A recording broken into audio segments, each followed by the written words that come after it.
dal leen ak jàmm mbokki internet yi nga xamee ne yéen a ngi nuy siifar ginnaaw bi ñu leen nuyoo siyaar leen tey nag xew-xew bu mag bi nga xamee ne mooy xew fële ca Dakar di ndaje mu rëy mi nga xamante ne bi waa Yewwi Askan Wi ñu ngi koy amal fële ca place de la nation ginnaaw ngoon lay am incha allahu taala ñu ngi wax ne ñoom de ñu ngi fas yéene dajale foofale te it li leen metti ba tax ñu bëgg koo dajaloo mbooloo mu foofale ki nga xam ne mooy njiitu réew mi di Macky Sall moom moo leen teg jafe-jafe yi nga xamante ne bi ñu ngi koy dund waaye jafe-jafe yi nga xamante ne bi it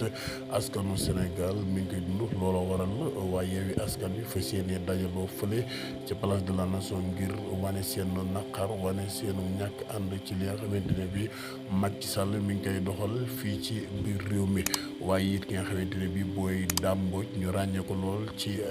coalition bi nga xam ne mooy Yewwi Askan Wi moom Dame Mbodj nag mi ngi def benn vidéo nekk ci benn oto di wax ne circulation bi nga xam ne moo am ci autoroute bi mos fee am. Yatal Vision, la chaîne de l'actualité. mos fee am ba tax na nee na loxol Macky Sall moo nekk ca la nga xamee ne mooy circulation boobule nee na Macky Sall moo ko waral moo tax